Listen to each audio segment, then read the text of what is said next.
crisis grows for the Ashok Gehlot government in Rajasthan as Sachin Pilot strikes a defiant note. The Congress Legislative Party passes a resolution supporting Gehlot, but Pilot loyalists skip the meeting. Congress gives another chance to Sachin Pilot camp to attend today's Legislative Party meet.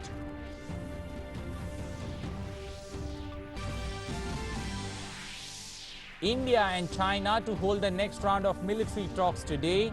It is expected to carry forward the process of disengagement along the LAC, which began after the talks between NSA Ajit Doval and Chinese Foreign Minister Wang Yi. US Secretary of State Mike Pompeo rejects China's claims over South China Sea as illegal, says US is strengthening its South China Sea policy in rejection of Beijing's intimidation, bullying and claims of maritime empire. Flood situation worsens in Assam with Brahmaputra and its tributaries crossing the danger mark. Over 21,60,000 people affected, with 6 more deaths being reported. Water level of Ganga steadies in Bihar. Google announces 75,000 crore rupees of investment in India on the sidelines of the 6th Google for India initiative. Prime Minister Narendra Modi interacts with Google CEO Sundar Pichai about ways to leverage the power of technology for transforming the lives of Indian farmers, youths and entrepreneurs.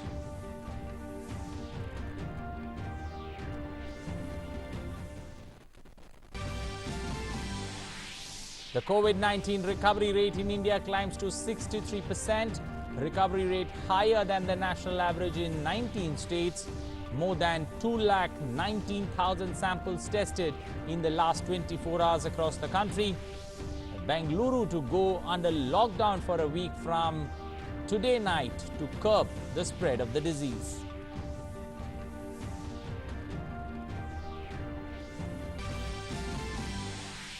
And global COVID-19 cases rise to 1 crore 30 lakhs with over 5,71,000 deaths.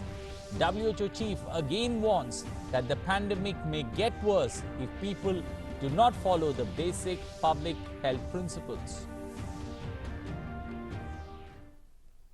Good morning, welcome to English News. I am Anil Thomas. Now for the stories in detail. Moving first up to Rajasthan. As political crisis deepens in Rajasthan, the Congress party has scheduled another legislative party meet today and invited Sachin Pilot and all the MLAs to attend and discuss the situation. On Monday, the Rajasthan Congress Legislative Party passed a resolution to extend their support to the Ashok Gehlot-led government, which Deputy Chief Minister Sachin Pilot claimed has been reduced to a minority. At least 100 MLAs who attended the CLP on Monday in support of Ashok Gehlot were later shifted to Hotel Fairmont in Jaipur. While the Sachin Pilot camp also shared their video of rebel MLAs supporting him at a hotel in the national capital region. One of the principal reasons for the political crisis in Rajasthan is dissension within the ranks of the Congress party. Young leaders feel suffocated in a party where the old guard still calls the shots. The man at the center of the crisis is Sachin Pilot, who is not happy with the party for a host of reasons. Meanwhile, the Congress has 107 seats in the 200-member Rajasthan Assembly and has the support of 10 independent members. 5 MLAs from other parties support Ashok Gehlot. The BJP, which has 73 MLAs, needs the support of another 35 to wrest power from the Congress in Rajasthan. But for more on the story, Murari Gupta, our correspondent, joining us from Jaipur. Murari, good morning. The second round of meeting today, Sachin Pilot and team being invited. Is there any expectation that Sachin Pilot and the MLAs that were in Delhi to be making their way to Jaipur to attend the meeting today?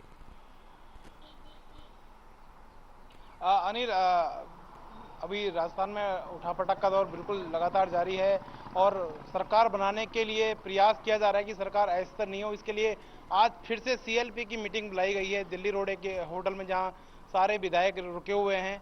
और जैसा कि हमको सूचना मिली है कि जो pilot का जो गुट है उसका कोई भी विधायक इस बैठक में नहीं आने वाला है, ऐसा बताया जा रहा है। हालांकि यदि इस पूरे घटनाक्रम की, जी अनिल। नहीं बताइए। हाँ, मैं पूरे घटनाक्रम की बात करें तो कल एक दो बड़े महत्वपूर्ण बयान आए थे। एक तो पूर्व विधानसभा अध्यक्ष दीपेंद्र सिंह शेखावत, जो पायलट के खेमे के माने जाते हैं, उनका कहना था कि अगर अशोक गहलोत को सरकार गिरने की इतनी चिंता है तो उसको फ्लोर टेस्ट के लिए आगे आना चाहिए। इसी तरह की वरिष्ठ विधायक है कांग्रेस के हेमाराम चौधरी, उनका भी कहना था कि अशोक गहलोत अपने विधायकों को बाड़ेबंदी में क्यों रख रहे हैं। यदि उनको विश्वास है कि उनके विधायक उनके साथ है तो खुलकर उनको फ्लोर टेस्ट करना चाहिए। जहां तक भाजपा की बात है तो भाजपा के जो वरिष्ठ नेता है राजेंद्र राठौड़, उन्होंने कल एक बयान दिया कि यदि विधायकों के आवास से, विधायकों के आसपास से पुलिस का पहरा हटा दिया जाए तो ये सरकार बहुत जल्दी गिर जाएगी। तो एक कहा जा सकता है कि अंतरकलह जो पार्टी में है कांग्रेस के अंदर, वो सतह पर आ गई है अनिल। बिल्कुल, आप उस पर नजर बनाए रखेगा, हम आपके पास वापस आएंगे और जानकारी के लिए। That was a correspondent Murari Gupta giving us an update their from ground zero on the inter-rivalry there or the feud there within the Congress coming out in the open, with the Sachin Pilot camp not expected to attend the meeting that is called today. Well, moving on, Corps Commander level talks are scheduled to be held at Chushul in eastern Ladakh later today. This will be the fourth round of talks at the Corps Commander level.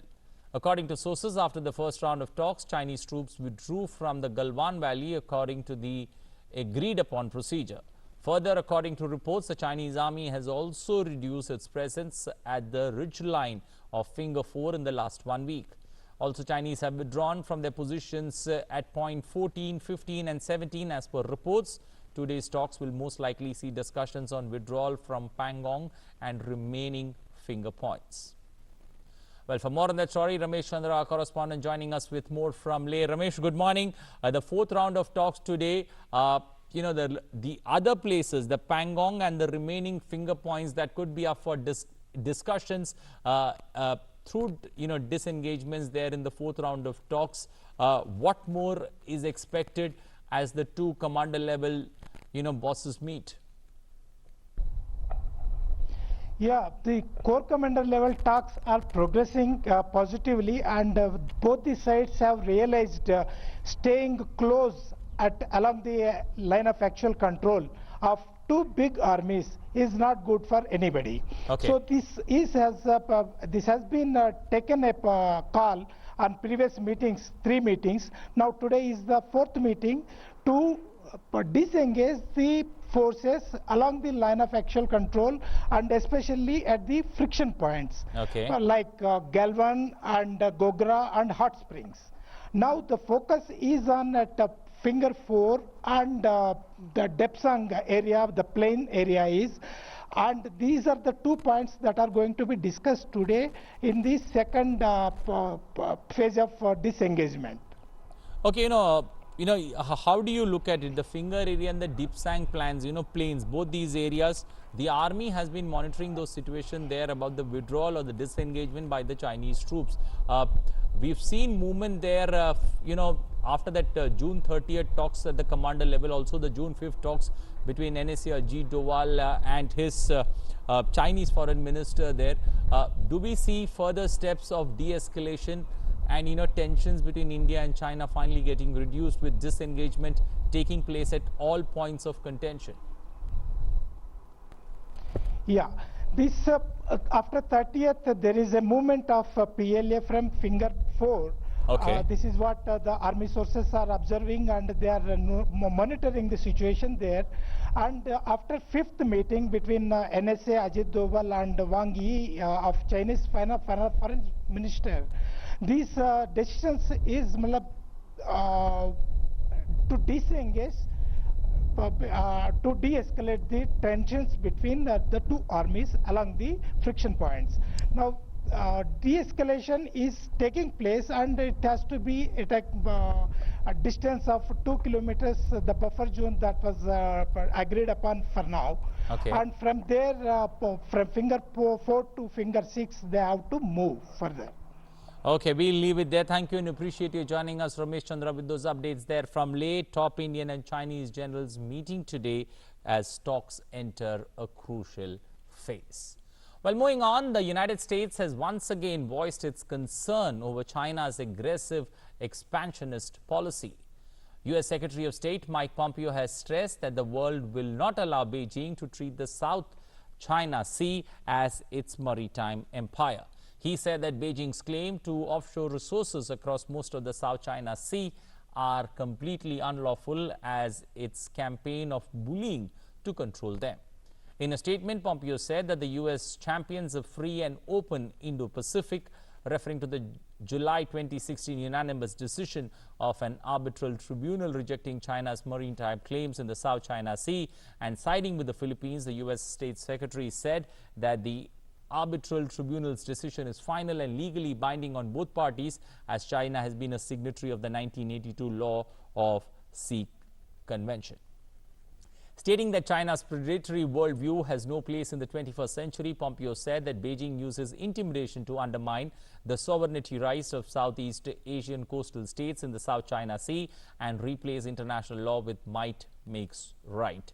He said that the U.S. stands with the international community in defense of freedom of the seas and respect for sovereignty, and asserted that the world will not allow Beijing to treat South China Sea as its maritime empire.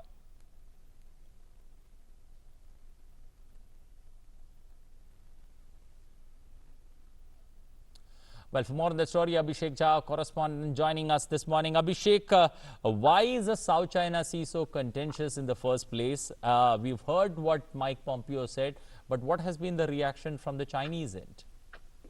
Okay, Anil, first of all, why South China Sea is so important and why it's finding so much of a concern among global leaders right now? Was 1/3 or more than that trade passes through that maritime area, which China is trying to control, because China's almost 50% trade goes through that area. Okay. And if China is able to include that whole South China Sea that it claims, and world is not accepting that claim, China's geographical size increases tremendously. So this whole geographical expansion, at the same time trying to control the important sea routes of the world to dominate its own commercial interests, is one reason why this whole South China Sea controversy has erupted in the recent times. This South China Sea claim that China has claimed in the recent years is not something that historically has been part of China. It is recent expansionist policy of China that has included this portion of sea. Then the case went to the international arbiter, where also the arbitration not supported Chinese claim, rather it sided with Philippines and its other coastal countries. However, China did not obey with the arbitration and rejected that claim. However, China was signatory to this whole arbitration process that was established in 1982, and as per that, China should have complied with the order or the suggestion that the arbitration did. But Okay. China, once again, incalcitrantly did not obey or did not want to accept all those claims, because as per its own policy, it hurts its commercial interest. Now, U.S. is trying to bring in its own policy in South China Sea. It has said that it is trying to strengthen its South China Sea policy in order to support the claims of its partner and allies in that area, all those southeastern coastal nations whose boundaries are directly in touch with those South China Sea area, where Chinese claims are aggressively trying to bully them or push them behind. Okay. Also, Anil, one has to acknowledge the fact that South China Sea, in the recent past, it has come in the news because in recent years there has been so much of discovery of potential treasure of mines and minerals and all. A lot of sea wealth Okay. in terms of seafood also is believed to be there, and this is one reason also why China is aggressively trying to ensure that its claim is secured in that region, so that its future commercial interests are also ensured. Okay. Abhishek, you stay with us. We've also got Lalit Jha joining us. Lalit Jha, good morning. United States has not been, known for taking sides when it comes to territorial disputes in the South China Sea, but, a change of position there by the Americans. What has changed, overnight for China to take such a drastic call? And, come out with, its views very clear on territorial disputes on South China Sea? This is not. I don't think it's overnight thing. In the under the Trump administration, the United States have been taking step by step, coming out with new policies against China, be it 5G or the trade deal or other security measures. I think this was coming up. If you follow how the U.S. has been taking steps in the last couple of months or last several years, it has been asserting itself in the South China Sea itself. It has been sending its aircraft carrier in that region, and it is coming to the in support of its key allies and friends in the region, saying that it no longer accepts the territorial claims of China. In fact, China is intruding upon other territorial claims. Also, Lalit, do you feel that, in a bigger context, is the Trump administration now, pledging to overturn, something that they have not stressed upon for so many years, at least for the last 20 to 30 years, they have not stressed on that. They have suddenly decided to open up and, show their, what exactly is the problems that they face with China. It has been, the policy is in the making for the last 10 years. If you remember, during previous Obama administration, they started the Asia Pacific pivot, right? And when President Trump came in, he renamed it Indo-Pacific. So these things were gradually taking shape. They have been putting more resources in the Indo-Pacific region, more tools, having more joint exercises with its allies and friends in the region for so many years. It has been for years. It has been saying that it is a Indo-Pacific power, and it cannot be seen otherwise by China. Okay, we'll leave it there. Thank you and appreciate both of you joining us. Abhishek Jha also, both gentlemen for joining us this morning. Significant risk there with seemingly insignificant islands. Well, back home to Assam. In Assam, the flood situation worsened suddenly in the last 24 hours, with 6 more persons losing their lives and the death toll this flood season going past 50. Due to incessant rains, Brahmaputra at Jorhat, Tezpur, Guwahati, Golpara, Dhubri and its tributaries at various places including Subanshree and Dhanshri are flowing above the danger level. This has resulted in a deluge in the state affecting over 21,63,000 people and over 1 lakh cropped area being affected in the last 24 hours. According to the latest flood report by the Assam State Management Authority, 27 out of the 33 districts are inundated under flood water and over 2,700 villages are submerged underwater. In 480 relief camps and centers opened up by state authorities, over 60,000 people that are taking shelter presently in those camps. Rescue and relief operations are underway and over 19,500 people have been evacuated by NDRF and SDRF personnel in the last 24 hours. The world-famous Kaziranga National Park is badly affected with 95% area submerged, and according to the Forest Department report, a total of 47 animals have lost their lives in this flood season and 70 animals have been rescued. Well, for more on the story, Duina joining us this morning from Assam. Duina, what's the update there? What's the forecast in the first place? Has the rains in that particular region subsided or reduced, or is there a stoppage in rain? And how is the relief and rescue operation on? Right. Actually, if you talk about Guwahati, presently the weather condition is quite good. It's sunny here. But yes, in many parts of Assam, rainfall is occurring there in most of the districts of Assam. In the last 24 hours, the situation of the flood situation worsened drastically, with 27 out of 33 districts have been affected, and more than 21 lakh people are affected in this flood. So we can say that the Met Department that focused it in before 9th of July, that from 9th July there will be heavy to heavy rainfall in many parts of Assam, and accordingly we can see rainfall in many parts, and because of which the river, the Brahmaputra and its tributaries are flowing above the danger level, and because of that various districts are inundated with flood water. More than 1 lakh crop areas are affected. Then I've mentioned that over 21 lakh people are affected.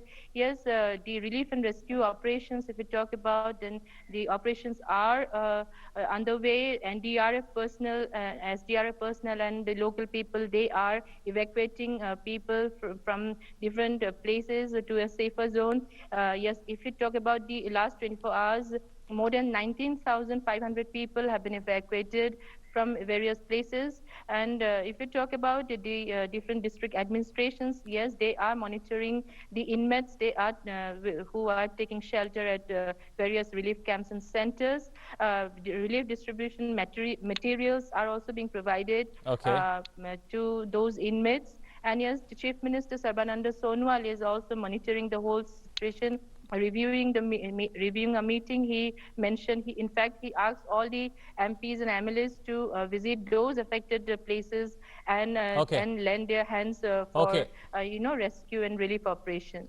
Okay, Doina, you take good care of yourself. We'll come back to you for more updates on that particular region, Assam and the eastern part of India in particular.